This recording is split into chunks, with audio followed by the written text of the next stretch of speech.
Unmute है? नहीं, ठीक है, आ रही आवाज जी सर, मेरा जो कथन है वो कथन मेरी पृष्ठभूमि से लिया गया है। मैं पंजाब का रहने वाला हूं, पंजाबी हूं। मेरे माता पिता ने, मेरे दादा दादी ने, मेरे नाना नानी ने, मेरे मामा ने, मेरे चाचा ने, मेरे ताऊ ने विभाजन की विभिक्षा देखी है। और अभी आपने करनाल की बात कही, कौन लोग हैं वो? और मैं उस पृष्ठभूमि से आता हूं जहां पर ये गीत गाए जाते थे कि पगड़ी संभाल जटा, पगड़ी संभाल ओए, लुट गया माल तेरा, लुट गया माल। सर, ये पगड़ी किसका घोतक है? और जम्मू कश्मीर क्या हमारे देश का मुकुट नहीं है? वो हमारी पगड़ी नहीं है क्या? तो मैं इस फिलॉसफी से कतई इत्तेफाक नहीं रखता, भले ही मेरे साथी पैनलिस्ट मुझे बाद में कुछ भी कहें। मेरा मानना यह है, क्योंकि मैंने जो नौकरी की है ना, उसमें हैबिचुअल ऑफेंडर से मुकाबला हुआ है, जो प्लान बनाकर अपराध करते हैं। उनका काम यही है, सुधार गृह में भेज दो, स्मैकिया पीने वाला छोड़ेगा नहीं, स्नेचर अपनी बात छोड़ेगा नहीं। मानव स्वभाव ही देश के स्वभाव में तब्दील होता दिखाई देता है। अगर यही नरेंद्र मोदी साहब अगर थोड़े स्ट्रांग होते, कठोर होते, जितने अपने देश के भ्रष्टाचारियों के प्रति कठोर हैं, और गंगा में नहाने पर मुलायम हो जाते हैं, ये दोहरा चरित्र कैसा? क्योंकि आप मिलिट्री में किसी ऐसे व्यक्ति से बात करें जो आज जिम्मेदारी की पोस्ट पर हो, कोई कमान संभाल रहा हो, आप उससे बात करके देखें। पाकिस्तान पिछले 8 दशकों से बार बार हमें तुनका मारता है। तो हम क्या इसीलिए पैदा हुए थे? अपना पूरा जीवन काल हम पाकिस्तान का तुनका बर्दाश्त करते रहेंगे क्या? मेरी सीधा मत है, आक्रमण करो, आर पार की लड़ाई करो। ये जो झुंझुना है ना, इसको दूर करो। क्यों नहीं पकड़े जाते भाई साहब?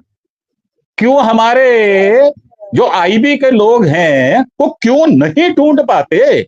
कौन है उनको आश्रय देने वाला? सीधी बात, अगर हम कमजोर हैं तो हम अनाउंस कर दें, भाई साहब हमारे कपड़े उतार के ले जाओ, हमें कोई फर्क नहीं पड़ता, क्योंकि नंग बड़े परमेश्वर से। मेरा मानना यह है कि अगर देश की आन बान और शान, देश की संप्रभुता पर, देश की अखंडता पर अगर कोई आक्रमण करता है तो उसको ईंट का जवाब पत्थर से नहीं, बल्कि उससे भी करारा जवाब देना चाहिए। अगर आप मैं गिनती करनी शुरू करूं, कंधार हाईजैक से लेकर आज तक कितनी बार पाकिस्तान ने कटे हुए सिर भेज दिए, वो लोग कहां गए जो ये कहा करते थे एक के मुकाबले 10 सिर लेकर आओ? वो कौन लोग थे और कहां चले गए वो लोग? वो फिलॉसफी कहां चली गई? वो बीजेपी कहां चली गई? वो हमारे भागवत साहब कहां चले गए? उन्होंने शादी नहीं की, उनको बेटी का दर्द नहीं पता। जो 16 तारीख को ब्याहता 17 को घर आती है, 19 को रिसेप्शन होती है, 20 को कश्मीर चली जाती है, 22 को विधवा हो जाती है, मां बहन की गालियां दे रहे हैं हम उनको। क्या चरित्र बचा हमारा? डूब मरो इससे अच्छा। तो क्या करेंगे हम इस देश को रखकर? अगर लुंज पुंज देश रहेगा, पुरुषार्थ नहीं रहेगा, और ये कहा जाएगा कि साहब स्वर्ग नहीं मिलेगा, तो स्वर्ग मिलने की जो परिकल्पना है ना, वो इसीलिए है कि कर्मशील बनो। कर्मशील बनोगे तो आपको स्वर्ग मिलेगा, मतलब आपका भविष्य अच्छा होगा, भविष्य साफ सुथरा होगा, सुख सुविधा वाला होगा। और अगर आज हम बैठे ठाले अगर देखते रह जाएंगे तो ये आंखें सिर्फ जो त्रासदी है वही देखने के लिए है क्या? मैं तो कहता हूं ऐसी आंखों को फोड़ लेना चाहिए, अपनी नहीं तो सामने वाले की फोड़ दो।